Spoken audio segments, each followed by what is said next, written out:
서울 종로는 우리나라의 전통과 상업이 함께 숨쉬는 곳으로 오랫동안 많은 사람들이 발걸음을 했던 지역입니다. 특히 종로 3가는 귀금 속 상가들이 모여있는 곳으로 유명해 금은방을 운영하는 상인들과 이를 찾는 손님들로 늘 활기가 넘쳤습니다. 하지만 2000년 여름 이곳에서 일어난 한 사건은 서울 시민 전체를 충격 속에 빠뜨렸습니다. 많은 생명이 희생되었고 모든 사람이 보고도 믿기 어려운 상황이 벌어졌습니다. 그 사건은 바로 오늘 살펴볼 종로 귀금속 상가 방화 사건, 지금까지도 해결되지 못한 미제 방화살인 사건입니다. 그 사건이 발생한 날 새벽의 종로 거리는 평소와 다르지 않았습니다. 상인들은 하루 영업을 마치고 가게 문을 닫은 뒤 잠시 나타나는 고요를 즐기고 있었고 거리는 적막하지만 안전한 분위기를 이루고 있었습니다. 그러나 그날 새벽 4시경 갑작스러운 폭발음과 함께 하늘로 솟구치는 불길이 종로 상가를 뒤덮었습니다. 잠든 사람들이 놀라 밖으로 뛰쳐나오며 불이야 라고 외쳤고 순식간에 상가 전체가 불길에 휩싸였습니다. 불은 생각보다 빠르게 번졌고 그 이유는 내부 구조가 복잡하고 상가들 사이의 통로가 좁아 소방대가 접근하기 쉽지 않았기 때문입니다. 소방차가 도착했을 때 이미 불길은 상가 내부 깊숙한 곳까지 번지고 있었고 평소 창고처럼 사용되던 뒷방에서는 연기가 가득 차 있어 안에 사람이 있는지조차 파악하기 어려운 상황이었습니다. 소방관들이 필사적으로 진화 작업을 벌였지만 이미 상황은 심각했습니다. 불이 꺼진 뒤 무너져 내린 철제 선반과 그을린 물건들 사이에서 사람의 흔적이 보이기 시작했습니다.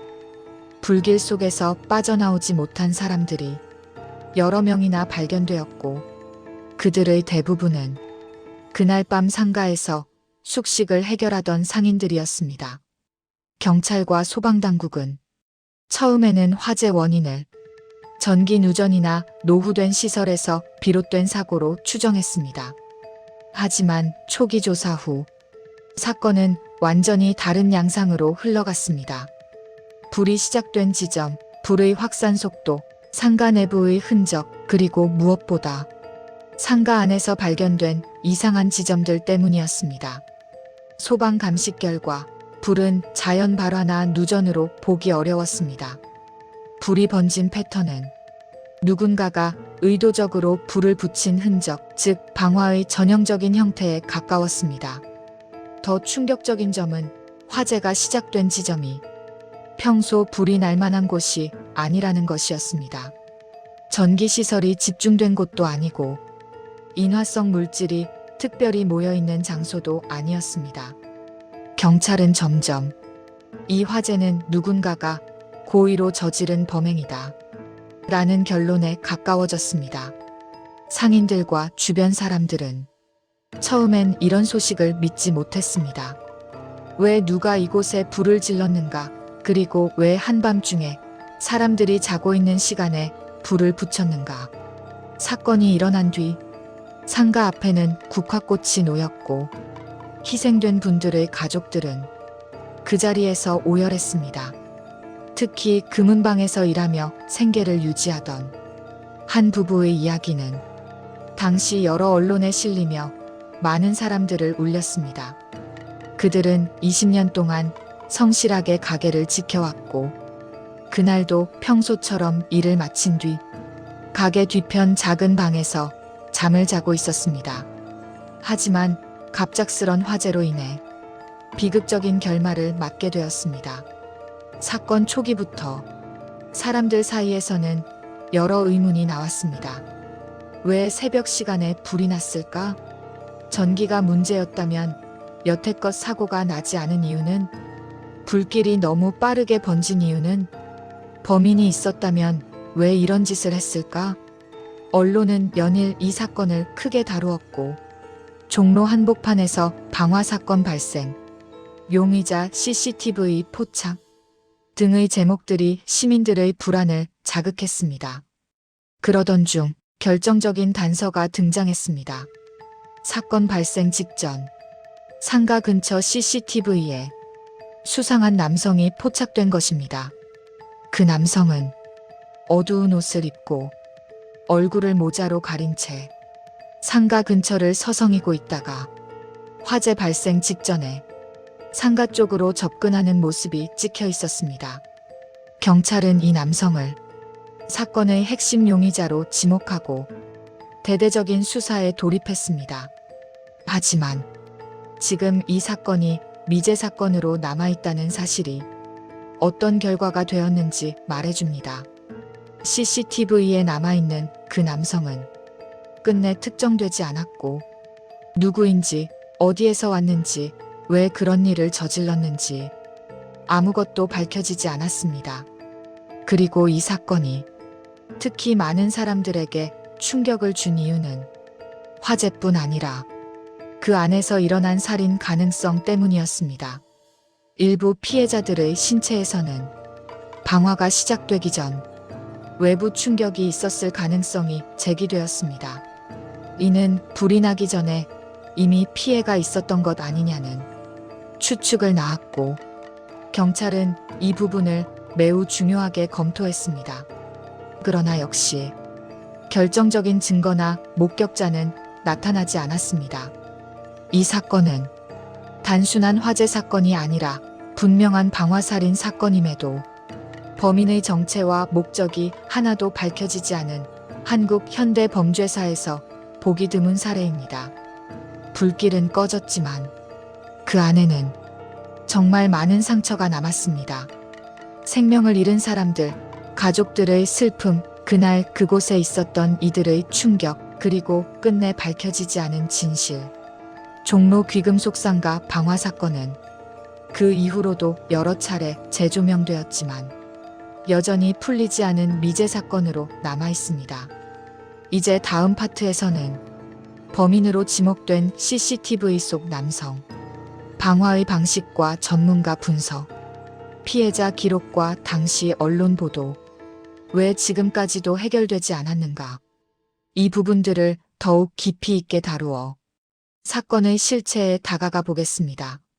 불길이 꺼지고 난 뒤 경찰과 소방감식팀은 사건의 실체를 규명하기 위해 상가 내부를 여러 날에 걸쳐 정밀 조사했습니다. 불은 완전히 진화되었지만 잔불이 남아 있었고 불길 속에서 녹아내린 금속과 타버린 물건들로 인해 현장은 매우 위험한 상태였습니다. 그러나 그 속에서도 전문가들은 몇 가지 중요한 흔적을 확인했습니다. 먼저 화재가 시작된 위치였습니다. 불은 상가 중앙이 아니라 지극히 애매한 구석에서 시작되었습니다. 전기 배선이 집중된 지점도 아니고 평소 인화성 물질이 보관된 장소도 아니었습니다. 이 지점은 누군가가 고요한 새벽을 틈타 의도적으로 접근할 수 있는 곳이었습니다. 불길이 퍼진 방향과 속도 역시 자연 발화로 보기 어려운 형태였습니다. 마치 불이 한 곳에서만 시작된 것이 아니라 여러 곳에서 동시에 번진 듯한 이상한 패턴이 발견되었습니다. 전문가들은 불에 가속제가 사용되었을 가능성을 언급하기도 했습니다. 하지만 구체적인 물질을 찾기에는 불이 너무 강하게 타올랐고 모든 흔적이 거의 소실되어 확정적인 결론을 내릴 수 없었습니다. 지금도 많은 화재 전문가들이 종로 귀금속 방화 사건은 한국 방화 사건 중에서도 가장 이해하기 어려운 사건이라고 말할 만큼 기묘하고 설명하기 어려운 흔적들이 남아 있습니다. 조사 과정에서 가장 큰 관심을 끈 인물은 사건 발생 직전 CCTV에 찍힌 수상한 남성이었습니다. 새벽 3시 50분경 검은 모자를 푹 눌러쓰고 얼굴을 대부분 가린 이 남성은 상가 주변을 계속 서성거렸습니다. 그는 상가 외벽을 천천히 살펴보듯 주변을 관찰했고 불이 나기 직전 문이 있는 쪽으로 조용히 접근했습니다. 그 뒤 불이 시작되는 시각과 그가 사라지는 시각이 거의 일치했습니다. 경찰이 이 남성을 사건의 핵심 인물로 판단한 이유입니다. 하지만 CCTV 영상은 화질이 낮았고 얼굴도 제대로 보이지 않았습니다. 당시의 기술로는 영상 속 인물을 특정하는 것이 거의 불가능했습니다. 경찰은 키, 걸음걸이, 움직임 패턴 등을 기반으로 여러 사람을 대조했지만 끝내 일치하는 사람을 찾지 못했습니다. 경찰은 또 다른 가능성도 고려했습니다. 왜 하필 귀금속 상가였는가? 금품 강도가 목적이었는가? 이 부분은 매우 중요한 지점이었습니다. 일반적으로 귀금속 상가는 방범 장치가 비교적 튼튼하며 금고가 있어 도난 사건 자체가 쉽지 않습니다. 그럼에도 불구하고 방화 직후 일부 상가에서 금품이 사라진 흔적이 있었습니다. 하지만 그 금품이 누구에 의해 사라졌는지는 끝내 밝혀지지 않았습니다. 일부 상인들은 방화와 절도가 동시에 벌어진 사건일 수 있다 라고 주장했습니다. 불을 지르고 혼란을 틈타 귀금속을 훔쳐간 사람 혹은 방화를 통해 증거를 없애려 한 사람, 어떤 이유든 화재는 누군가에게 그 목적을 달성하기 위한 수단이었을 가능성이 큽니다. 그러나 또 다른 의견도 있었습니다. 피해 상인들 사이에 금전적인 갈등이 있었다는 소문, 경쟁 관계에서의 충돌 가능성, 악의적인 보복 범죄 가능성까지 제기되었습니다. 하지만 이 역시 명확한 증거나 뚜렷한 움직임이 발견되지 않아 추측에 그칠 수밖에 없었습니다. 조사 과정에서 희생자들의 상태 또한 사건의 방향에 큰 영향을 주었습니다. 불이 시작되기 전 몇몇 피해자에게 외부 충격이 있었던 것 같다는 전문가 의견이 제시되었습니다. 그 말은 누군가가 화재 전 이미 피해자에게 위해를 가했을 가능성을 의미했습니다. 만약 이것이 사실이라면 이 사건은 단순한 방화 사건이 아니라 살인 후 방화라는 범죄의 성격이 완전히 달라지는 문제였습니다. 그렇지만 방화의 강도와 열기 때문에 정확한 부검이 어렵고 결정적인 흔적은 거의 남아있지 않아 이는 의혹으로만 남았습니다. 수사가 진행되는 동안 상가 주변 상인들은 사건 전날 낯선 사람이 계속 기웃거렸다. 누군가가 상가 문을 시험하듯 잡아당겼다. 등의 제보를 냈습니다. 하지만 모든 제보는 서로 일치하지 않았고 경찰은 범인의 단서를 잡기 위한 정확한 방향을 잡지 못했습니다. 시간이 지나면서 사건은 점점 미궁에 빠져들었습니다. 언론은 처음엔 사건을 비중 있게 다뤘지만 결정적 진전이 없자 보도량이 점점 줄어들었고 사람들의 관심도 서서히 멀어졌습니다. 그러나 피해자 가족들에게 시간은 흐르지 않았습니다. 상가에서 일하며 평생을 노력해온 사람들, 그들의 가장 소중한 공간이었던 곳에서 갑작스런 비극이 찾아오자 가족들은 왜 이런 일을 당해야 했는가? 끝없는 질문을 던졌습니다. 실제 생존한 상인들은 지금도 당시의 공포를 생생히 기억하고 있습니다. 문득 새벽에 깨어나면 그날 들렸던 폭발음이 귀에 맴돈다고 말했습니다. 또한 가게가 완전히 소실되며 생계마저 잃은 상인들은 수년 동안 경제적 어려움을 겪으며 상처를 안고 살아야 했습니다. 경찰은 사건 발생 후 약 8만 명에 달하는 방문객, 상인, 관계자 등을 조사했습니다. 그러나 8만 명이라는 방대한 인원 중 단 한 명도 범인으로 특정되지 않았습니다. 수사 기록은 두꺼운 종이 박스 여러 개에 달할 만큼 쌓였고 사건은 여러 차례 재조명되었지만 사건의 실체에는 조금도 가까워지지 못했습니다. 전문가들은 이 사건을 보며 범인의 흔적이 너무 없다 라는 점을 가장 이상하게 생각합니다. 보통 방화 사건은 가속제, 접근 흔적, 이동 경로 등 여러 가지 형태의 흔적을 남깁니다. 그러나 이 사건은 너무도 깔끔했습니다. 마치 누군가가 수사 기법을 잘 알고 있는 듯 흔적을 남기지 않기 위해 철저하게 준비한 흔적이었습니다. 일각에서는 범인의 성향이 범죄 경험이 있거나 혹은 소방경찰 관련 지식이 있는 사람일 가능성을 조심스럽게 언급했습니다. 하지만 이 역시 어디까지나 추측입니다. 사건이 발생한 지 20년이 넘었지만 범인은 아직도 모습을 드러내지 않았습니다. 수많은 전문가와 기자들이 이 사건을 연구했지만 여전히 미제로 남았습니다.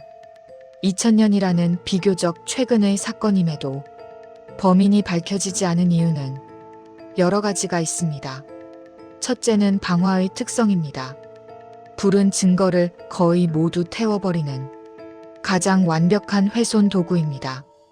범인이 고의로 방화를 했다면 그 목적은 증거를 지우기 위한 것이었을 가능성이 큽니다. 둘째는 CCTV의 한계입니다. 당시 영상은 화질이 매우 낮아 범인의 얼굴이나 특징을 알아보기 어려웠습니다. 셋째는 상가 구조 자체가 복잡해 정확한 발화 지점조차 확정하기 어려웠다는 점입니다. 그럼에도 불구하고 이 사건은 단순히 범인을 찾지 못한 미제 사건이 아닙니다. 이 사건은 많은 사람들에게 큰 상처와 충격을 주었고 지금도 여전히 진실을 알고 싶어하는 사람들이 존재합니다. 어떤 이들은 말합니다. 언젠가는 범인이 드러날 것이다.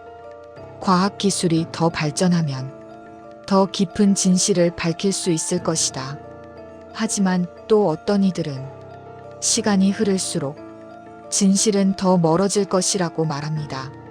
상가 구조는 이미 달라졌고 현장의 흔적도 남아있지 않습니다. 그러나 우리가 이 사건을 기억해야 하는 이유는 단순히 범인을 잡기 위해서만이 아닙니다. 사람들이 일하던 공간에서, 잠을 자던 장소에서 불길 속에 목숨을 잃었다는 사실, 그 자체가 우리에게 큰 울림을 줍니다. 피해자들은 평범한 사람들이었습니다. 아이를 키우고, 가정을 꾸리고, 땀 흘려 장사를 하며 정직하게 살아온 사람들이었습니다. 그들의 삶은 누군가의 악의 혹은 분노의 불길에 의해 한순간에 쓰러졌습니다. 이 사건을 통해 우리는 소중한 생명을 지키기 위해 안전과 예방, 공동체의 역할이 얼마나 중요한지를 다시 깨닫게 됩니다. 오늘 이야기를 들으며 당시의 아픔을 기억하고 다시는 이런 비극이 우리 사회에 반복되지 않기를 간절히 바라게 됩니다. 희생자들을 위로하는 마음으로 이 이야기를 마음 깊이 새겨주시면 좋겠습니다. 구독과 좋아요, 알람 설정 감사합니다.